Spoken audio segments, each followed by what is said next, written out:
గాక. అందరూ బాగున్నారు కదండి. ప్రతిరోజు దేవుడికి వాగ్దానాన్ని ఈ రీతిగా ప్రకటించడానికి దేవుడు అంత కృప చూపిస్తున్నాడు. ఈ వాగ్దానాల ద్వారా మీ జీవితంలో దేవుడు గొప్ప కార్యాలు జరిగించబడాలని మీ అందరి కొరకు నేను ప్రార్థిస్తున్నా. మరి ఈనాటి దేవుడి యొక్క వాగ్దానాన్ని చూడండి. పరిశుద్ధ గ్రంథములో ద్వితీయోపదేశకాండం 34వ అధ్యాయము 29వ వచనం చదువుకుందాం. ఇశ్రాయేలు నీ భాగ్యం ఎంత గొప్పది, యెహోవా రక్షించిన నిన్ను పోలిన వాడెవడు? ఆయన నీకు సహాయకరమైన కేడము, నీకు ఔన్నత్యమును కలిగించు ఖడ్గమును. నీ శత్రువుల నీకు లోబడినట్లుగా వారు వేషము వేదురు, నీవు వారి ఉన్నత స్థలమును త్రొక్కుదువు. దేవుడి స్తోత్రం, హల్లెలూయా. ఇశ్రాయేలు నీ భాగ్యం ఎంత గొప్పది అన్నాడు. దేవుడు తన స్వకీయ ప్రజలుగా తనక స్వజనులుగా చేసుకున్న తర్వాత మనము ఒక భాగ్యవంతులుగా దేవుడు వర్ణిస్తున్నాడు. రక్షించబడిన మన జీవితంలో గొప్ప కార్యములు చేయడానికి దేవుడు తన శ్వాస ప్రజలుగా ఈ ప్రజలందరి ఎదుట దేవుడు ఆత్మచేత ముద్రింపబడిన ప్రజలుగా దేవుడు మనల్ని చేసి ఉన్నాడు. ఇశ్రాయేలు నీ భాగ్యం ఎంత గొప్పదంటే వారు కలిగిన ఆస్తిని పెట్టి కాదు, అంతస్తుని పెట్టి కాదు, పేరు ప్రత్యేకతలు పెట్టి కాదు, కానీ దేవుడు రక్షించిన ప్రజలుగా, దేవుడు తన స్వకీయ ప్రజలుగా, దేవుడికి చిత్త ప్రకారం ఉండే ప్రజలుగా మనకి ఇవ్వబడిన గొప్ప కీర్తిని నేను చెప్పగలుగుతాను. ఎందుకంటే దేవుడు అంత గొప్ప కీర్తి ఇచ్చాడంటే అది మనకి భాగ్యము, మన భాగ్యవంతులము.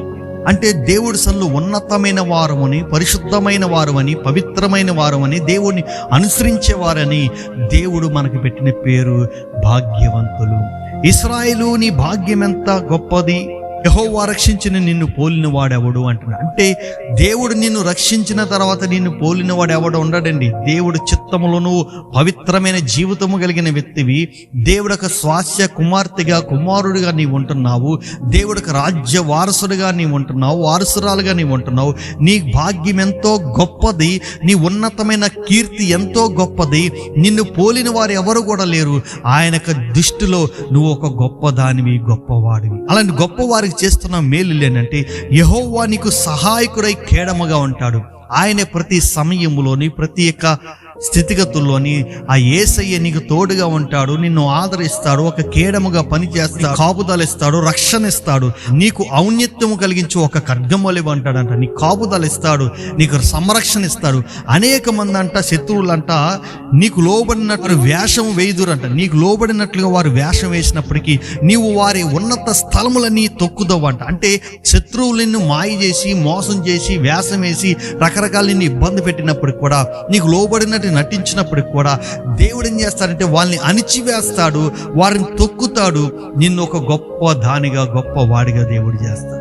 నీ విషయంలో దేవుడు ఒక ఖడ్గంగా పనిచేస్తున్నాడు. నీ శత్రువులను అణిచివేస్తాడు, నీకు సహాయకుడుగా ఉంటాడు, నీకు రూప చూపిస్తాడు. ఎందుకంటే నీ భాగ్యం అంత గొప్పది. రక్షించబడిన బిడ్డలుగా మనం ఉన్నప్పుడు దేవుడు ఖచ్చితంగా మన జీవితంలో దేవుడికి సహాయం మనకు వస్తుంది. ఆయన కేడముగా ఉంటాడు, ఆయన ఖడ్గంగా మనకు తోడే ఉంటాడు.